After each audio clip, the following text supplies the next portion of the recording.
Se llama El invierno había llegado y se desarrolla en Montevideo de 1973.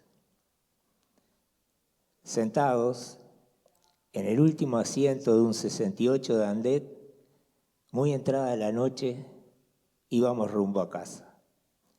Era fines de mayo de 1973 y hacía un frío tremendo. El invierno había caído sobre la ciudad y nos amenazaba el invierno político que el Uruguay iba a vivir a partir del 27 de junio de ese año, día en que el gobierno abolió el Parlamento y la persecución política se extendió en forma continua como una mancha de aceite a toda la sociedad. La noche resultaba más oscura y fría por el nerviosismo que vivíamos todos aquellos que nos planteábamos poner cara a los dueños del país, en defensa de los trabajadores y los humildes. La inseguridad ya estaba instalada y solo el ardor de nuestro deseo mantenía el calor en nuestros cuerpos. Ya hacía años que el silencio característico de una ciudad que duerme era interrumpido por las detonaciones y las sirenas. La represión no duerme. Una noche, al entrar en las casas de mis padres, encontré a mi mamá detrás de la puerta observando hacia afuera. Sentí tiros y sirenas y me levanté a ver qué pasaba. ¿Sabes? Por si acaso. El si acaso quedó en el aire. Estaba claro que temía por mí. Se me encogió el corazón, pero tenía poco más de 20 años. No lo pensaba, sentía que no me iba a pasar. En esos momentos nadie piensa que a él o ella es a quien le va a pasar. Esa certeza congela. En general sabemos que va a pasar, pero en el fondo algo nos hace sentir que no será a nosotros. Esperamos que el saldo de muerte que toda oposición al despotismo trae aparejada sea cubierto por alguien que se nos aparece como una abstracción. Por eso, esa noche en que íbamos hacia nuestro apartamento, había también cierta despreocupación en mí. Llevábamos 15 días viviendo allí. Eso, en parte, me hacía creer que era posible que nuestra nueva residencia aún fuera invisible para la represión. De todas maneras, antes de entrar, dábamos varias vueltas por las calles vacías del vecindario en donde habíamos alquilado. Una zona de clase media, fundamentalmente de casa de familia, a media cuadra de una avenida de alta circulación, como era Avenida Rivera, a la altura del Planetario. Nos levantamos y bajamos. Ese que baja con nosotros, subió con nosotros. Fue la señal de alerta de ella. ¿Segura? Por supuesto, flaco. Tratemos de despistarlo. Hacía días que manteníamos la obsesión de que nos podían estar siguiendo. Había una alerta generalizada de que nos hacía sospechar de quién pasaba a nuestro lado o se bajaba junto con nosotros de un ómnibus. Al subir, siempre chequeábamos a los demás pasajeros y controlábamos si se bajaban antes, si se miraban con alguno que subía y si al bajar nos acompañaba alguien. Nos deteníamos en la primera vedera a hacer tiempo, entrábamos en un bar, al baño o dábamos marcha atrás. Comenzamos a caminar hacia las calles interiores del barrio, en sentido opuesto a donde se encontraba nuestro apartamento. Quien había bajado con nosotros iba detrás. Nos detuvimos y tuvo que pasarnos. Arrancamos en sentido contrario y él también lo hizo. No había duda, eran nosotros. Comenzó una pequeña carrera. Caminar buscando la oscuridad, doblar buscando dónde escondernos, volver a doblar una y otra vez. Y él allí, detrás nuestro. Estaba claro que no pretendía ocultar que nos seguía. Y eso debió alertarnos, pero no lo hizo. Lo atribuimos a que era burdo su seguimiento. No era así. Tiempo después comprendí qué buscaba. Tampoco había prestado atención a la advertencia de mi madre unos pocos días antes, cuando pasé a saludarla y me dijo: «Tené cuidado. Hace un par de días, un vehículo del ejército recorrió la cuadra 2 veces. Parecían buscar algo. Y dentro iba alguien de civil, con un casco que me pareció conocido. Me llamó la atención. Eso también lo entendí luego en la soledad de la celda de interrogatorios, encapuchado y esposado. Dábamos vuelta y no lográbamos poner distancia. Decidimos correr, doblar y correr. Cuando estábamos en eso, al doblar vimos un zaguán abierto. Nos metimos y pegados a la pared, en la oscuridad, esperábamos con la esperanza de que no nos viera. Al rato apareció. Miró hacia adentro, nosotros lo vimos, pero aparentemente él no. Siguió. Esperamos una espera interminable, imposible saber cuánto tiempo. El tiempo solo es real si miramos el reloj. Si no, los minutos parecen horas o horas minutos, dependiendo de la situación.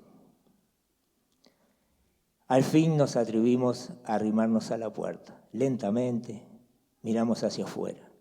Encontramos la noche oscura y fría, más oscura y fría de lo que parecía al bajar del ómnibus. Decidimos caminar hacia nuestra casa. Y en total silencio hicimos las cuadras que nos separaban de ella. No había que comentar. Era claro lo que había pasado. Pero éramos jóvenes y con el paso de las horas se nos instaló de nuevo la sensación de todo bien. Al otro día fuimos a trabajar y a la facultad. Hicimos nuestra rutina. Ella compró una cortina para el baño que nos faltaba. Nos encontramos a la noche, nada especial, y decidimos ir a casa con cuidado. La sensación de temor había disminuido, pero no habíamos olvidado lo pasado. Nuevamente el 68, pero más alerta que el día anterior. Frío, muy tarde, solo 2 o 3 pasajeros en el ómnibus, además de nosotros. Nadie se movió cuando nos levantamos. La calle estaba desierta. La ratonera ya estaba montada. Nos habíamos bajado una cuadra antes de lo habitual. Estábamos solos en el ómnibus y no había nadie en la acera.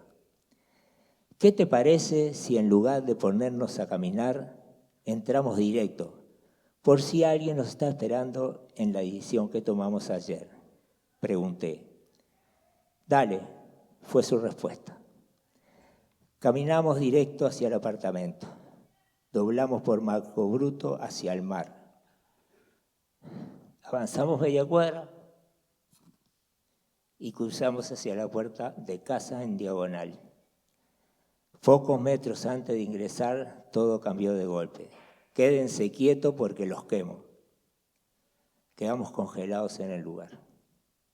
El correr de soldados que salían de todos lados y nos apuntaban llenó el espacio físico y nuestras mentes. Nos revisaron en busca de armas y papeles. Estábamos limpios en ambos sentidos. Manos a la espalda y esposas. El capitán, al frente del operativo, se presentó. Caminen. El edificio tenía 2 plantas. Ambas consistían en un corredor largo, con puerta a la izquierda y una al fondo. Nuestro apartamento era la puerta al fondo del segundo nivel, apartamento 10. Entramos, escalera a la izquierda para subir. Vimos desde el corredor que la puerta de nuestra casa estaba abierta. Ya estaban ahí. Vi a mis viejos junto a la puerta abierta. Me empujaron a una silla, me esposaron atrás, rodeando el respaldo. A ella la sentaron en una silla esposada adelante. Teníamos una mesa frente a nosotros en la cual, como provocación, cada milico que pasaba dejaba su arma. 2 soldados mantenían los ojos fijos en nosotros. ¿Viste la cortina?, dijo ella. El paquete desgarrado estaba también sobre la mesa y se veía la cortina. Está lindo, fue lo que se me ocurrió. Aunque parezca mentira, me sentía tranquilo. Siempre pensé que no era una actitud de valor, ni nada parecido. Era la sensación del hecho consumado. Indudablemente, algo llegaba a su fin. Durante meses habíamos visto caer la organización. Ahora nos había tocado a nosotros. Mientras tanto, los milicos daban vuelta la casa. Ya lo habían hecho mientras nos esperaban, pero no sé por qué razón seguían haciéndolo. Habían traído a mi padre, no entendí. Tiempo después supe del periplo que había pasado y de su rebeldía frente a la presión de quienes trataban de encontrarme. Lo habían llevado por si yo no aparecía y supongo como forma de infligirme un primer golpe. En su primera visita, lo primero que me dijo fue: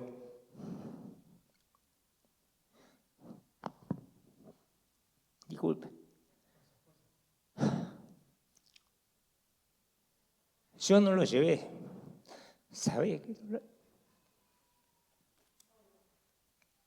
¿Sabés que no lo llevé? Lo sabían. Además, ya me lo habían dicho otros compañeros que cayeron después. Antes de casarme, vivía con mis padres y 3 hermanos, en Agraciada y San Martín, muy cerca de la Facultad de Medicina y Química. El día de mi detención, primero fueron a buscarme allí y le preguntaron a mi padre dónde me encontraba. No lo sé, fue su respuesta. Se casó y como no estaba muy de acuerdo con su casamiento, se fue sin decirme a dónde. Lo subieron a un vehículo del ejército y lo trasladaron al Estado Mayor de las Fuerzas Conjuntas. Ejército, Armada, Fuerza Aérea y Policía. Allí un mayor lo increpó. ¿Cómo que no sabe dónde está su hijo? ¿Y usted sabe dónde está el suyo?, respondió. La verdad es que si no fuera por su ayuda, no hubiera terminado de arreglar el apartamento que habíamos alquilado a tiempo para el día de nuestro casamiento. El viejo sabía bien dónde vivía, pero se la bancó. Y por todo lo que pasó después supe que nunca se lo hubiera dicho. De allí lo llevaron hasta el Comando General del Ejército en Garibaldi, donde un capitán salió y les indicó: Marco, Bruto y Rivera.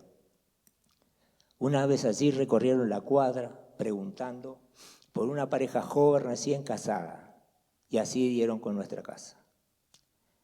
Luego me contó que en cuanto llegamos se lo llevaron de vuelta a casa. Sabían dónde era la casa de mis padres, sabía dónde trabajaba, sabía dónde íbamos a la facultad, que ella trabajaba ahí, pero evidentemente querían detenernos en casa, a la búsqueda de algo más. Luego de que nos fuimos, dejaron montada una ratonera, pero nadie concurrió. Sabían que vivíamos en esa cuadra y la insistencia del seguimiento del día anterior tenía un solo objetivo: saber concretamente cuál era la vivienda. Por eso lo habían hecho de tan de cerca. Sé que no entendimos que debíamos desaparecer, o no lo quisimos entender, pues sabíamos que en junio del 73 eso ya era tan difícil como unos meses más atrás. Sonó la voz del capitán con el cual tendría relaciones por unos días. Bueno, llegó la hora de partir. Vamos a ponernos en marcha. Nos subieron al vehículo militar, nos encapucharon en el suelo, esposados a la espalda. Hacía frío, mucho frío. Y el frío de lo que iba a suceder comenzó a penetrar en nuestros cuerpos. Sentí que subían, me empujaban, nos empujaban. Al rato se puso en marcha, nadie hablaba. La verdad, me sentía solo. En ese momento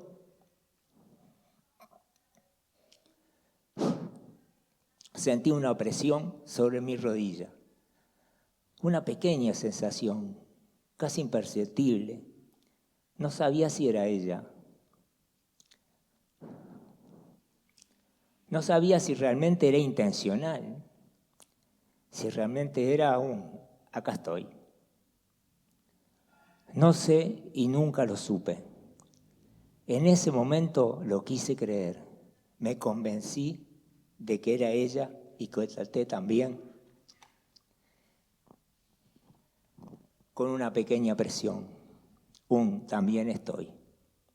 Sostuvo mi presión y quise creer que era estamos. La capucha y la soledad del calabozo desarrollarían otros sentidos, otras formas de comunicarnos, con los que no vemos, pero sabemos que están allí. Esta era mi primera experiencia.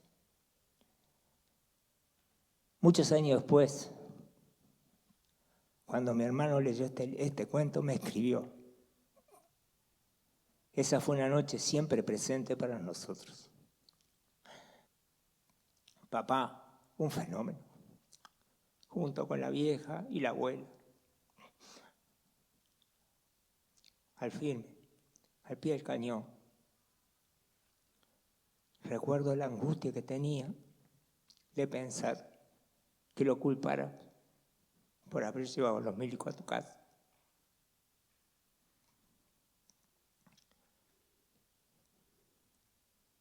Eso lo torturó hasta la primera visita.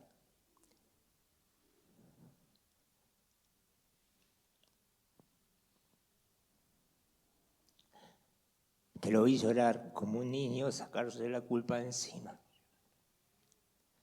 Ese era mi viejo.